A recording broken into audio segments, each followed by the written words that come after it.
সুনামগঞ্জের ১২ উপজেলায় শুরু হয়েছে হাওরের ফসল রক্ষায় বাঁধ নির্মাণ ও সংস্কার।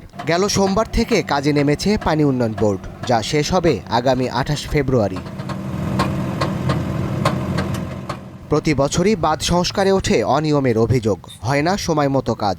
আবার আগাম বন্যায় ক্ষতিগ্রস্ত হয় বাঁধ, এতে ফসল হানির মুখে পড়েন কৃষকরা। তাই দাবি নির্ধারিত সময়ের মধ্যেই টেকসই কাজ। আমাদের আওয়ার হইল গিয়া নিচা বান বাইঙ্গ বা আমাইরা আওরো তো আওরো পানি আমায় গেলে কিন্তু আমরা জমিনটা পানি তোলে আর গরিব মানুষ খাটটা তুলতে পারি। বিজয় সুবিধা করে দিত সুন্দরভাবে দিত, জনগণ বাঁচলো না, আওয়ারটা বাঁচলো না। তারা তুমি 7 লাখ টাকা কামায়, 2 লাখ টাকা কাম করাইবো আর 3 লাখ টাকা তার পকেটে আড়াইবো। আমরা এই বেরিবান্ডা শক্ত এই সুল্লা না যাবরটা বাচ্চা থাকে, আমরা মানুষের অনেক উপর। এখানে 1-2টা গ্রাম নাই, মনে হয় 25টা গ্রাম আছে ওই আওয়ারের উপরে। প্রতি বছর অনেক টাকার বাদ খাম হয়, কিন্তু এই টাকা অনুযায়ী কোনো খাম হয় না। পানি উন্নয়ন বোর্ডের তথ্য অনুযায়ী চলতি মৌসুমে সুনামগঞ্জের 53টি হাওরে 433 কিলোমিটার ফসল রক্ষা বাঁধ নির্মাণ ও সংস্কার করা হবে। দেয়া হয়েছে 510টি প্রকল্প অনুমোদন। 510টি প্রকল্প বাস্তবায়ন কমিটি পিআইসির মাধ্যমে হবে কাজ। তবে পিআইসির ভূমিকা নিয়ে আছে প্রশ্ন। দেরিতে যদি হাওরের ফসল রক্ষা বাঁধের কাজ করা হয়, তাহলে কিন্তু বাঁধগুলো নরম হয়, শেষ দিকে তাড়াহুড়ো করে কাজ করে এবং গুণগত মান ঠিক রাখা যায় না। প্রত্যেক বছরের মতো এবারও কিন্তু পিআইসিগুলো দেরিতে গঠন হয়েছে।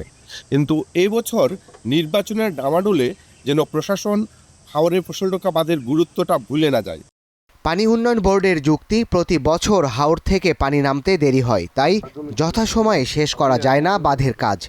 প্রতি বছরই আমরা যে কাজ শুরু করতে গেলে দেখা যায় পানির কারণে আমরা করতে পারি না। তো আমরা হয়তো বিগত বছরগুলোতে আমরা ঠিক টাইম মতো পিএসি অনুমোদন করি এবং কাজ শুরু করি, কিন্তু দেখা গেছে পানি থাকার কারণে আমরা ঠিক সময় মতো কাজ শেষ করতে পারি না।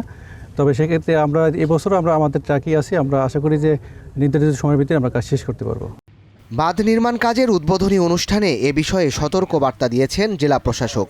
আশ্বাস দিয়েছেন কাজ তদারকি করার। আমাদের সব জায়গায় একইভাবে পানি নামে না, মাটির পাওয়া যায় না, এই কারণে আমরা সবসময় প্রতিটা বাঁধ একসাথে শুরু করতে পারি না। তবে আমরা যে বাঁধটা প্রথমে কাজ করার উপযোগী হবে সেটা আমরা প্রথমে শুরু করব এবং প্রথমে শেষ করব। এইভাবে আমরা কিছু কিছু কাজ কমাবো। একটানা 15 দিন কাজ করে এই বাঁধটা উনি শেষ করে দেন, কারণ এই বাঁধটা শুধুমাত্র ফসল রক্ষা না, এই অঞ্চলের মানুষের যাতায়াত করার জন্য খুবই গুরুত্বপূর্ণ একটা বাঁধ। এবার প্রকল্প বাস্তবায়নে প্রথম ধাপে অর্থ বরাদ্দ করা হয়েছে 103,32,00,00,000 টাকা। Desk report, star news.